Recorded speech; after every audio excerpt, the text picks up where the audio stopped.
And so I'm going to let Matt share a little bit more about himself and the company.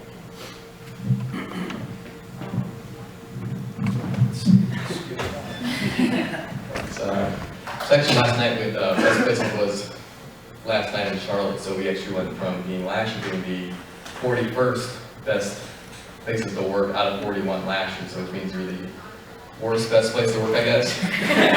So we actually got number 3 this past year after sitting there watching crawl space companies get voted higher than us. I was like, do I just need some raccoons and snakes in the office? And make it really interesting. So, but Matt sums it up. I started a business, worked for a lot of different companies that just weren't fun, weren't the best place. So I wanted to set out and make a fun place to work. Fun fact, Matt has actually recruited him to come to work for one of those not so fun places to work years ago. So. It's those galvanizing experiences. We talked about raising your hand if you ever worked somewhere you didn't want to work. Yeah, I think we would both raise our hands for that one.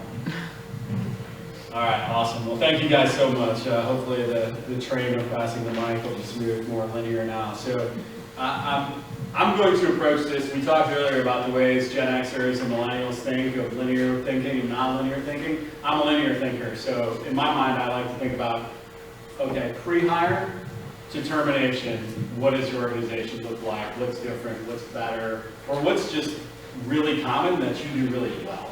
I think that, I anticipate we'll see a lot of things that these guys do that everybody does, they just do it better, right? So the first thing I want to get into is that process of hiring. So tell us a little bit about your hiring process, anything that you think might be unique to you, or just things that are maybe not unique to you that you guys just do a little bit better than others. Feel free to pass it down or start here, or anybody has one to start. I'll start with something, not very long. I don't really think we do anything unique from a candidate acquisition. I guess finding candidates, we heavily use LinkedIn these days, so I would highly recommend that. It's about 10K. And the key to that is we now have ways to passive candidates, and reach out to passive candidates, those people who aren't actively looking for a job. Much like a recruiter would actually, but I definitely feel on the interview process. I mentioned we're a technology company. We do 2 pretty rigorous group interviews with a lot of our other tech people in the room. So if somebody says they know something on a resume, they're going to be asked if they know it. And I find from other companies I've worked at, other companies I've talked to, people are hesitant to ask the hard questions during interviews. But we had stories in the past of people leaving interviews crying because they didn't answer questions on what they said they would do. So that's very important. We believe in the hire slow, hire fast philosophy, and we implement that. The key thing is peers, multiple people involved. We're looking for cultural fit. We're looking for personalities in the interviews, but we're doing a deep dive on the technical as well. I don't know that we do anything really different from the way other CPA firms do it. But one of the things that works well for us is when we bring people in for interviews, it's a half a day. They talk with 5 or 6 people. And it's always a mix of owners and staff people. And we take the staff input to the hiring process very, very seriously. There have been plenty of occasions where the partners have been, yeah, this is a great person, let's hire him. And the staff have said, I don't know that I really would want to work with this person. And we don't make the offer. So we involve them, but we listen to them. It's not just for show. There's 2 things that we do at RealLink that are worth mentioning. Number 1 is that we recognize that why people like coming to a company are really, we identify 3 things. It's the opportunity to make a difference and to do something significant. It's not necessarily the purpose, it's not necessarily the money, but it's the opportunity to do something they love and make a difference. It's the company that they're going to work for. What type of opportunities are there within the company to grow, for the company to grow, for themselves personally within the company. And then lastly, it's the person they're going to work for. So who's going to be their boss, who's going to be their mentor, who's going to be the person they're going to learn from. And it's really those three things. If you can nail those things, you're going to get those passive people who aren't looking for jobs, the ones who are truly the A players who are going to make an incredible difference in your company. They're going to want to come work for you. And secondly, we have we train our entire company on the hiring process. We train people how to interview. We train them. There's a rhythmic way of hiring people, and we try to make that the same across the board. And I don't know if that's any different, but I do know that. In my estimation, I haven't hired someone in a really long time now, so I don't know anymore, but my estimation, it seems to be working pretty well. So I think it's working. I got two coworkers here who are smiling, so I assume that means either I'm full of it or it is working. But I like the fact that there's a process now in place that I believe in and that reflects our values. With us, I don't think there's nothing unique either, but we kind of look at it. I don't think I've ever hired somebody and says, man, I hope this person's going to be successful, they're going to do a good job. I mean, you hire them because this person's going to make it work and blue skies, it's going to be great, business is going to be booming. So we make sure once we make that hire, the onboarding, we give them the tools and the training they need to be successful.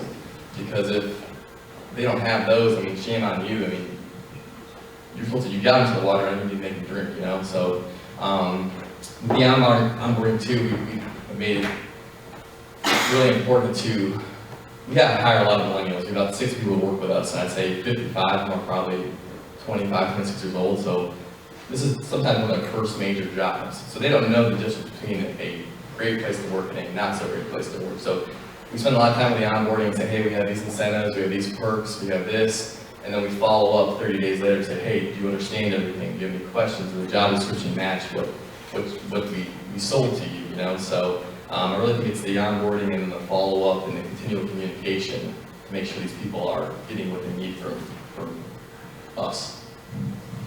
You can keep it down there. Matt, in your company, you hire as a process for your business. So they're a staffing company. So what they do is hiring for other companies, right? So they're finding the top talent. What have you implemented in your process as far as finding the people for other organizations that you think would be effective for small business owners to create their own process internally? I guess the thing that I always look at is, you know, we just try to treat everybody the way they want to be treated. So, I mean, as a recruiter, you have a need, your client has a need, they need 10 electricians on a job in Columbia. Well, you're working on that diligently, you're making 20, 30, 50 phone calls to get these guys out there. These electricians, you hire them, vet them, put them out there, and then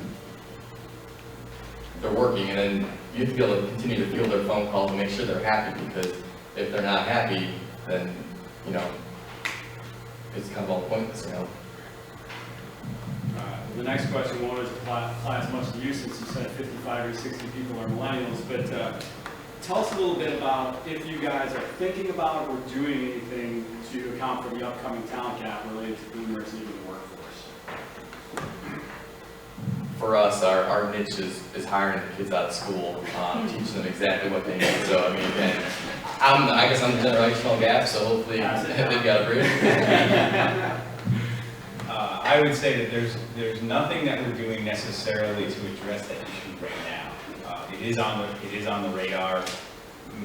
It may be something that we need to put some type of a strategic plan in place to address.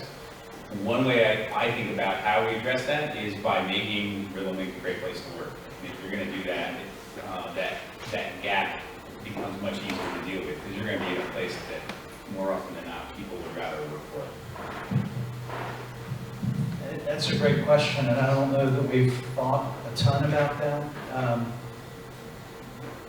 But lately, I think part of our approach, and it's just a small piece of it, is we're probably hiring more young folks than we absolutely need.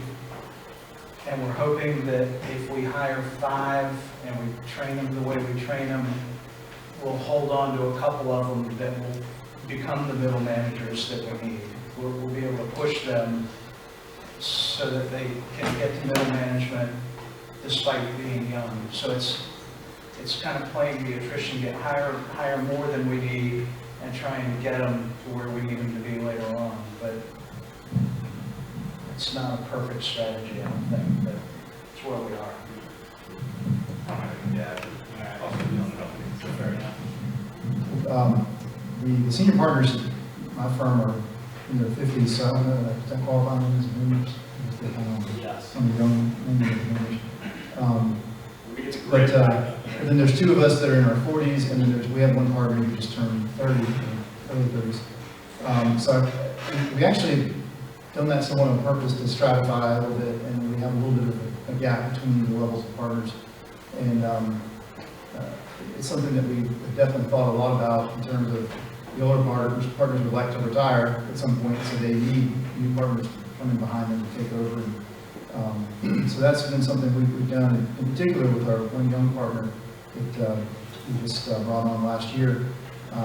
We kind of fast-tracked him because he was really a superstar, and we wanted to make sure we held on to him. And so we were very generous with him and made sure that we gave him good benefits and kind of fast-tracked him through the process of being through the ranks. And so that's something we have consciously thought about a little bit. But fortunately for us, we've got several guys at the senior level. They'll be here they'll be around for another 10, 15 years probably. They're not going anywhere right away, but so we have some time to deal with it. But I think that's something we discussed a lot, because we knew the older guys definitely want to retire at some point, and I'd like to retire too. I have more time, but I have to think about it as well. So each generation has to kind of bring that down to the next level and say, okay, who we have coming up behind us, and who can take over the work that we have, and we can build